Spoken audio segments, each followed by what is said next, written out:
Olá, tudo bem? Eu sou o professor Danilo Cruz. Este é o canal Raciocínios Espíritas, do qual eu sou voluntário. E este é o nosso estudo semanal da obra Sabedoria do Evangelho, de Carlos Juliano Torres Pastorino. Nós já estamos no volume de número 5 e hoje nós temos a chance de abordar o capítulo Jesus declara-se Yahvé. Muito bem, vamos ao texto baseado no Evangelho de João, capítulo 8, dos versículos 21 a 30, quando João diz assim: Disse-lhes então de novo: Eu me vou retirar, e me procurareis e morrereis em vossos erros. Para onde vou, não podes ir. Diziam então os judeus: Acaso se matará? Pois diz: Para onde vou, não podeis ir. Disse-lhes Jesus: Vós sois de baixo, eu sou de cima. Vós sois deste mundo, eu não sou deste mundo. Por isso vos disse que morreríeis em vossos erros. Pois, se não crerdes que eu sou, morrereis em vossos erros. Perguntaram-lhe então: Quem és tu? Respondeu-lhes Jesus: Acima de tudo, aquilo mesmo que vos estou dizendo. Muitas coisas tenho que falar e decidir sobre vós. Mas quem me enviou é verdadeiro, e o que dele ouvi, isso falo ao mundo. Eles não perceberam que lhes falava do Pai. Disse, pois, Jesus: Quando desenvolverdes o Filho do Homem, então conhecereis, porque eu sou e nada faço de mim mesmo, mas como me ensinou o Pai, assim falo. Quem me enviou está comigo.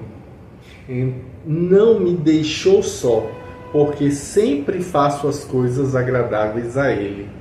Falando estas coisas, muitos creram nele. Pois bem, o texto é esse. Pastorino já começa dizendo que alguns intérpretes do texto bíblico julgam que esta palestra é uma continuação da anterior, baseados no dativo em grego autóis, a que atribuem o sentido de a eles mesmos, isto é, aos mesmos ouvintes de antes. Ora, da mesma forma que o autóis do versículo 12 não se refere aos mesmos ouvintes que o circundavam no episódio da adúltera, a estes dirigiu-se no pátio do templo, e o versículo 12 se refere aos outros ouvintes ao lado da câmara do tesouro. Assim, o autóis desse versículo 21 pode também significar apenas genericamente a eles mesmos, os judeus. Tanto no versículo 12 como no 21, o advérbio empregado é o mesmo, palin, ou seja, de novo, no sentido de outra vez, ou em outra ocasião. Embora o assunto apresente a mesma tônica de elevação que o trecho anterior, outros argumentos, todavia, são trazidos à liça. A primeira frase já fora proferida em outra ocasião, quase com as mesmas palavras. A gente vê isso lá em João, capítulo 7, versículo 34, conforme já vimos lá no volume 4. Mas aqui é acrescentado: morrereis em vosso erro. Lá os ouvintes supõem que pense transferir-se para a diáspora, aqui que talvez se mate. Reações diferentes de auditórios diferentes. Confessam que realmente não poderão segui-lo se matar, porque o suicídio era e é veementemente condenado entre os israelitas. O prosseguimento também varia, como uma explicação de motivo de ele poder ir a lugares aonde não possa ser seguido por eles. Vós sois de baixo, kato, e eu sou de cima, ano.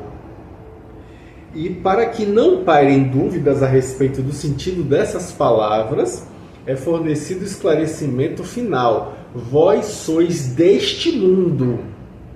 Tou cosmo. Pertenceis a este planeta em que fazeis vossa evolução. Eu não sou deste mundo, pois venho de um outro plano. O evangelista João, lá no capítulo 3, versículo 31, conforme também já vimos lá no volume 2, já havia consignado a distinção entre os habitantes do planeta Terra e de outros planos. O que vem de cima é sobre todos. E o que é da terra e fala da terra. O que vem do céu é sobre todos. Depois o orador pede que acreditem que ele é o mesmo Yahvé, pois dá de si a mesma definição que aparece em Êxodo no capítulo 3, versículo 14. Isto é, disse o Elohim a Moisés: eu sou quem sou. Dize aos filhos de Israel: eu sou, enviou-me a vós. Este ponto é de suma importância para estabelecer a identidade do Espírito de Jesus, Elohim e Yahvé. Já estudamos isso, já comentamos do texto La Reencarnación en el Antiguo Testamento, na revista Espíritos, que Elohim, plural de Eloá, tem o sentido exato de espírito desencarnado. Com efeito, a médium de Endor, lá no primeiro livro de Samuel, capítulo 28, versículo 13, ao ver o espírito desencarnado de Samuel aparecer-lhe, diz a Saul: vejo um Elohim subir da terra. O espírito desencarnado que se manifestava como guia de pessoas, de cidades, de nações, o tal do santo protetor, era chamado de El-Eloá ou Elohim entre os hebreus, Deus entre os romanos, Theos entre os gregos. Mas nenhum destes termos jamais se referiam ao Deus absoluto. Então, apesar da pecha de politeístas, os povos antigos, pelo menos a elite intelectual e espiritual, cria num só Deus, embora atribuísse aos espíritos desencarnados de categoria mais elevada os epítetos de Elohim. Os hebreus falavam, os romanos chamavam de deuses, os gregos chamavam de Theos. Exatamente como nós hoje, da Idade Moderna, acreditamos num só Deus supremo, imanente em tudo e transcendente a tudo, mas denominamos os santos, os católicos, os devas, os hindus, os guias espirituais, nós espiritistas, aos espíritos desencarnados de elevada categoria moral e espiritual. Compreendamos, pois, que Elohim, Deus, Theos, deverão entender-se como santos, guias, devas. Ora, são bem numerosos os passos do Antigo Testamento em que nós lemos a frase: porque eu, Yahvé, sou vosso Elohim. Se lermos o texto bíblico sem preconceito de escola, nós veremos que é irrespondível a argumentação de Pastorino aí. Yahvé é um Elohim, ou seja, um espírito desencarnado, é um guia protetor do povo hebreu. E por isso encarnou entre eles, mas nunca o Deus absoluto. O próprio Moisés, lá no Êxodo, capítulo 5, versículo 3, designa Yahvé como um homem combativo. Mas muitos e muitos passos confirmam. Yahvé fala com os seus amigos, com os seus adversários, com Caim lá em Gênesis 4:10, com Abraão em Gênesis 13:14, com Jacó em Gênesis 31:3, com Moisés em Êxodo 8, 1, 5, 16, 20, no capítulo 9 também 8, 13, 22, etc, etc. Com Josué, lá em Josué 11, 6, 21, etc. E com todos os profetas. Responde a uma consulta de Rebeca, lá em Gênesis 25, 22. que vai a ele saber por que os gêmeos lutam em seu ventre, exatamente como qualquer espírita vai a um centro espírita, na possibilidade, quem sabe, de consultar um guia espiritual. Aparece ali, a gente vê que desce para ver também em Gênesis 11:5, desce para o Sinai para conversar com Moisés em Êxodo 19:20, se arrepende em Gênesis 6:6, 32:14, encontra com Balaão em Números 23:16. Tem várias passagens. Pastorino cita várias passagens, vários momentos. A gente vai ver que no deserto ele caminha à frente da coluna dos hebreus em Êxodo 13:21. E quando ele não gosta de alguma circunstância, a gente vê que põe ciladas, conforme o segundo livro de Crônicas 20:22.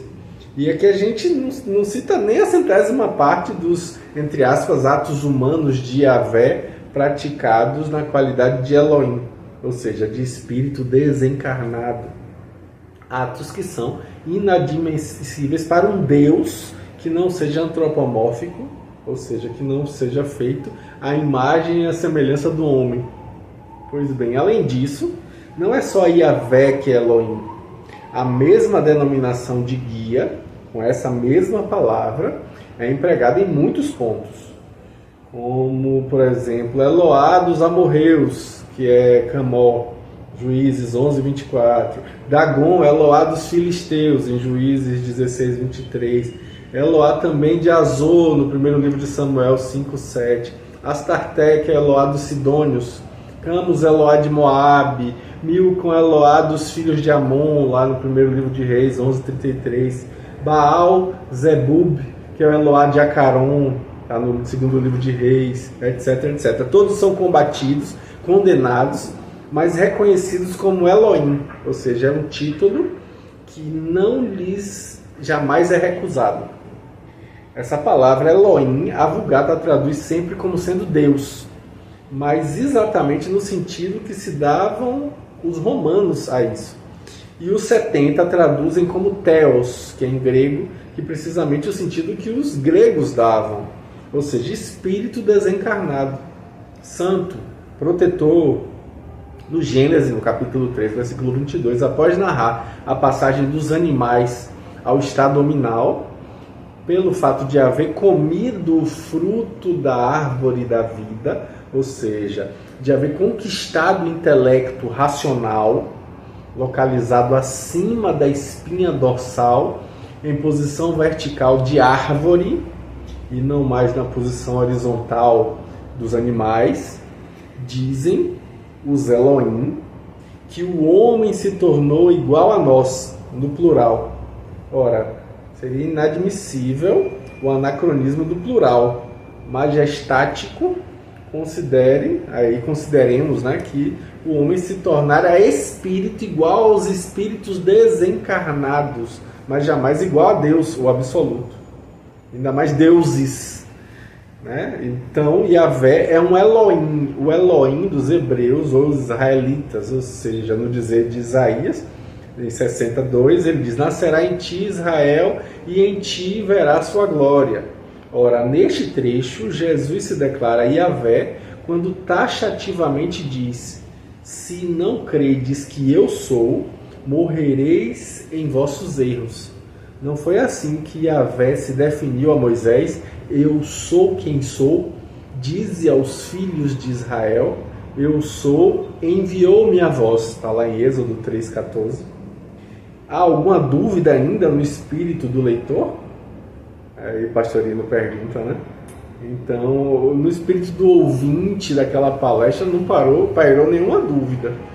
Mas tão ousada que essa assertiva foi, que eles voltaram a indagar, para certificar-se de que não tinham escutado mal o que Jesus falou. Quem és tu? E Jesus, simples e claramente, lhes confirma: acima de tudo, o que vos estou dizendo, é isso mesmo que vos digo, eu sou. Essa resposta tem sido discutidíssima há milênios, conforme aponta Pastorino. O original tem lá em grego o texto e os tradutores não chegaram a uma conclusão da melhor tradução. E aí Pastorino analisa cada tradução e cada termo e verifica que Jesus realmente reafirma a sua declaração anterior de que ele é o eu sou. Aí ele vai trazer que o princípio está no acusativo, mas não sendo objeto direto, só pode ser um adjunto adverbial. Pode significar, né, no princípio, ou antes de tudo, mesmo em intensidade, ou que nos permite dizer acima de tudo, só para evitar aí qualquer tipo de equívoco, porque se a gente dissesse antes de tudo, poderia parecer que se tratava, na verdade, de tempo. A terceira possibilidade de entender essa fala é primeiramente, jamais, porém, pode significar desde o princípio, o que seria uma outra construção em grego, construção usada neste mesmo capítulo, logo adiante no versículo 44, que a gente vai analisar em outra ocasião. Aliás, na tradução para o grego moderno, que é o rumaico, nós encontramos o texto dizendo aquilo que vos digo desde o princípio. Na Vulgata, que é a tradução para o latim, tem uma tradução que não concorda em absoluto com o original. Diz assim, principium qui et loquor vobis, ou seja, sou o princípio que vos falo. Outras traduções interpretam a frase como interrogativa. Perguntais aquilo que vos tenho dito desde o princípio, que é uma versão bem brasileira, e a gente vê isso acontecer nas versões brasileiras. Ou então, porque afinal estou a falar-vos o princípio que até falo convosco. Ou eu sou Deus, o princípio de todas as coisas, eu que vos falo. Aí tem algumas traduções brasileiras que às vezes forçam a barra, né?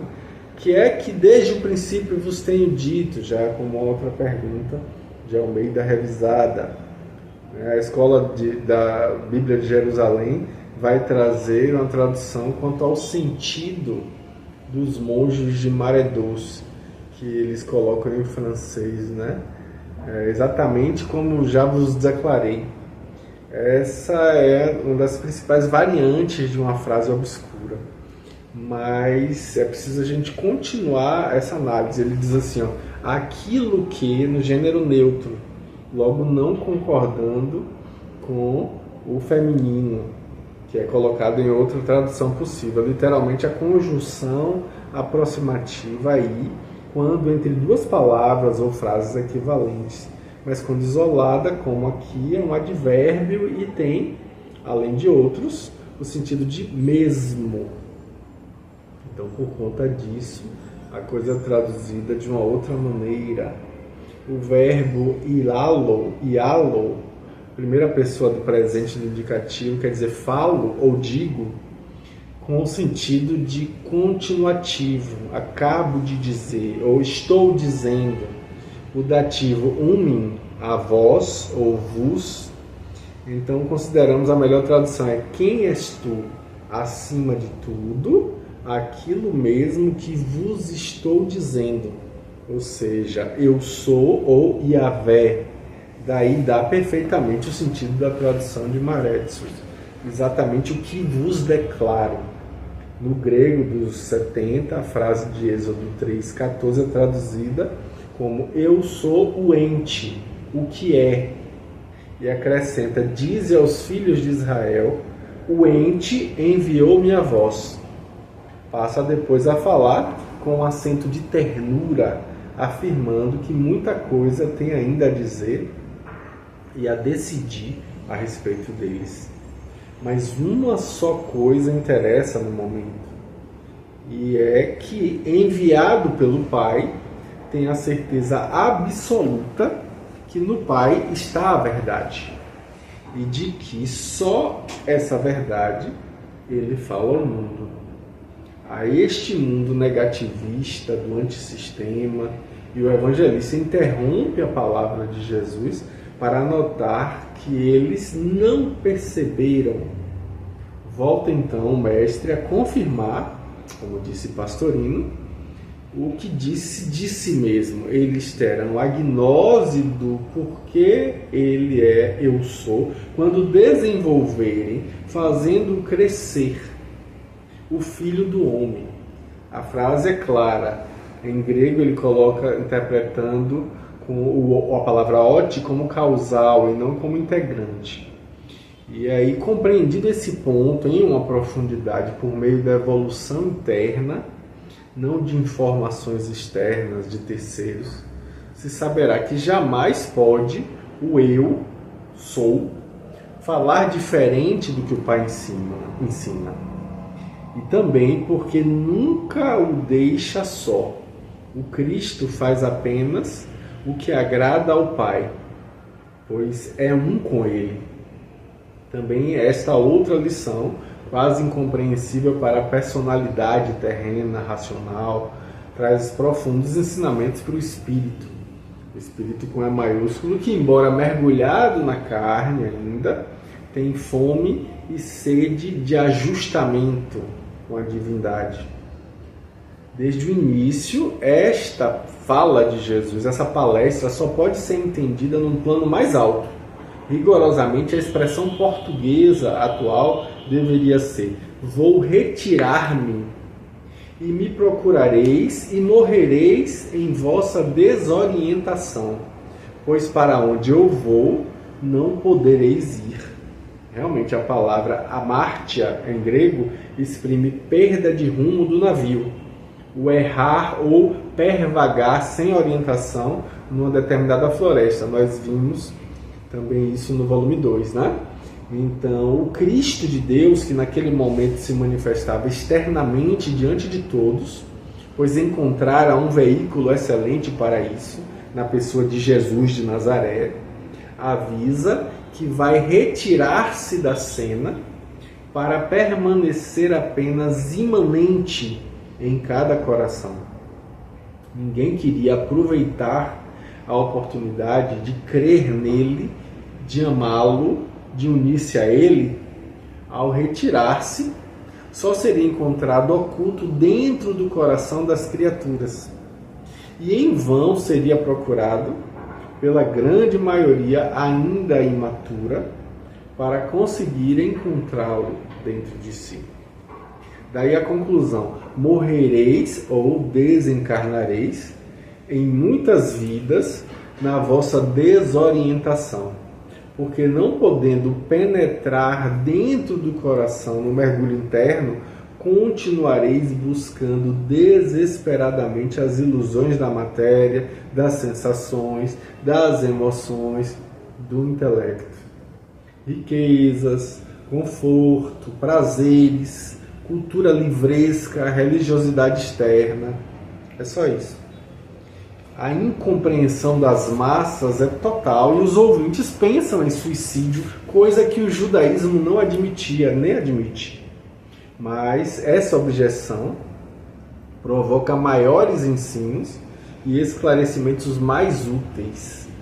É a palavra categórica e definitiva de que a personalidade é de baixo, plasmada com material dos planos inferiores do planeta. É a personagem, o astral, o etérico e o material, embora vivificados, são sustentados pela centelha crística do espírito, que esse vem de cima, o espírito vem de cima para constituir a individualidade. Os materiais com que se formam os veículos pertencem ao mundo onde vivem as criaturas e deles se servem para plasmá-los. Então as personagens, as personalidades são realmente deste mundo, embora as individualidades e a centelha crística não sejam deste mundo, mas de planos espirituais superiores. E para reafirmar que quem falava era de fato o Cristo, dá a razão. Por isso vos disse que desencarnareis em vossa desorientação. Mas qual a causa? Porque se não crerdes que eu sou, continuareis desorientados. Aqui também é uma revelação profunda. O Cristo não diz que existe. Ele diz que é. Ele diz que está estabelecido de fora, mas que é. O Cristo é a própria essência, está dentro, é o ser, é o essere. Ele coloca, é o que é. Portanto, aqueles que não perceberem, que não compreenderem, que não tiverem a fé convicta, a crença consciente dessa essência profunda dentro deles, desse Cristo interno, que é, esses morrerão continuamente em sua desorientação personalística, materiais, sensórias, emotivas, intelectuais, porque ainda não descobriram, apesar de procurarem loucamente, como disse Pastorino, que o único que é o Cristo, já que tudo mais apenas existe, mas não é. Tudo o mais é ilusório, só o Cristo é eterno. Tudo mais é limitado, só o Cristo é infinito. Tudo mais é perecível, só o Cristo é a vida. Tudo mais são trevas, só o Cristo é luz. Tudo mais são mentiras, só o Cristo é a verdade. Os ouvintes alarmados com a afirmativa "eu sou", característica do seu Deus, apresentam uma pergunta direta: quem és tu? Mas uma resposta limitaria filosoficamente o Cristo, pois exigiria uma definição, e toda definição é uma limitação, né? Definir-se é limitar-se. Quem és tu? Como poderia aí o infinito caber dentro do limitado espaço de uma definição? A própria palavra latina finis significa limite ou fronteira. Portanto, definição equivale a delimitação. E como poderia o eterno ser trazido preso a um momento transitório? Daí não ter podido o Cristo dar de si uma definição, além do que havia dito antes a título de uma consideração, de uma comparação. Eu sou. Nada mais. Aí sua resposta confirma a sua anterior asserção. Sou exatamente o que vos estou dizendo. Nós, seres humanos, personalidades encarnadas, personagens, existimos exteriorizados na matéria. Mas essas personagens são apenas manifestações visíveis do Cristo invisível, como diz o texto bíblico, não me vedes, né? Que constitui a nossa essência íntima profunda. Mas continua esclarecedor e bondoso. Muito tenho que dizer-vos, muita coisa a decidir a vosso respeito. Mas como fazê-lo agora, se sois ainda tão involuído, que só percebeis a personagem transitória, julgando a definitiva e real, e só utilizai o intelecto discursivo, incapaz ainda de receber a luz de uma intuição mais ampla. Se crerdes em mim e me seguirdes, tereis a luz em vós, e procura trazer serenidade àqueles espíritos endurecidos com o testemunho. Quem me enviou é verdadeiro, e só o que dele ouvi falo ao mundo. Contudo, eles não compreenderam que lhes falava do Pai, uno com ele, do Logos divino. Não entenderam que a centelha divina se referia à fonte que lhe dera a vida. Não penetraram aí o mistério da descida da luz ao mundo das trevas, do mergulho da vida nas sombras da morte, da autodoação do espírito ao plano da matéria.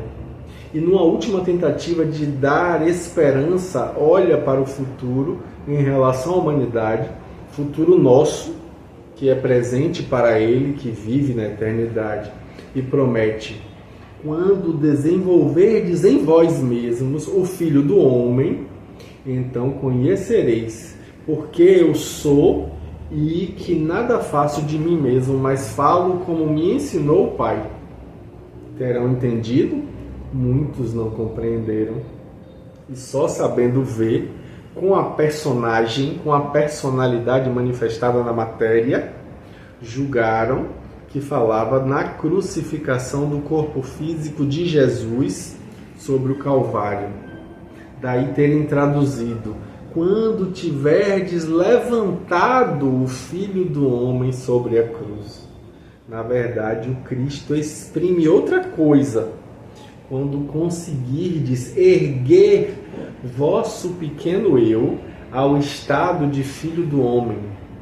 Ou seja, quando tiverdes evoluído até a unificada fidelidade à gnose do Filho de Deus e crescido até o grau de homem perfeito, ou Filho do Homem, à dimensão da plena evolução do Cristo, como diz Paulo aos Efésios no capítulo 4, versículo 13. Então sabereis que o Cristo só faz o que faz o Pai, só fala o que o Logos ensina, pois quem me enviou está comigo, nunca me deixa só, já que somos um, e minha vontade jamais prevalece, pois só faço a vontade dele, o que a ele agrada. Ensinamento sublime, que desce ao cerne da divindade em nós, revelando as operações da Trindade em si e na sua manifestação através das criaturas. É uma revelação definitiva para quem tem olhos de ver, para quem tem ouvidos de ouvir, mas sobretudo para quem tem coração de entender. E muitos acreditaram nele, arremata João. De todos aqueles discípulos chamados, muitos se convenceram da verdade e talvez tenham vivido espiritualmente o encontro maravilhoso com aquele Cristo que ali se manifestava abertamente através de Jesus. Muitos, mas não todos. Nem todos haviam alcançado o degrau evolutivo indispensável à compreensão, nem tinham tampouco atingido a sintonia necessária para que dentro deles ressoasse a mesma sintonia daquelas palavras de amor. E aí Pastorino então diz que o caminho da iniciação é longo, é árduo, são 7 passos em cada plano, 7 planos, vimos isso no volume 4, né? Representam 49 etapas a vencer, cada uma das quais trazendo suas dificuldades inerentes. Quantas existências terrenas, quantas vidas, se a gente pode falar assim, para galgar esses degraus altos e escorregadios. Quantas vidas ainda na busca de ilusões, de tudo que existe, totalmente desorientados, longe de quem é. Mas apesar da longa e lenta subida, todos um dia atingirão o ápice, entrando conscientemente no reino dos céus, com a paz crística no coração e com a felicidade plena do espírito. Filho pródigo que regressa à casa paterna após perder-se durante milênios através das ilusões, das dores do mergulho na matéria. Muito rico, né? Maravilha! Continuemos o nosso estudo, buscando compreender não só com as nossas cognições, com os nossos raciocínios, com as nossas mentes, mas acima de tudo com os nossos corações, com os nossos afetos, com as nossas emoções, com os nossos sentimentos. Um grande abraço e até a próxima semana com fé em Deus. Tchau, tchau.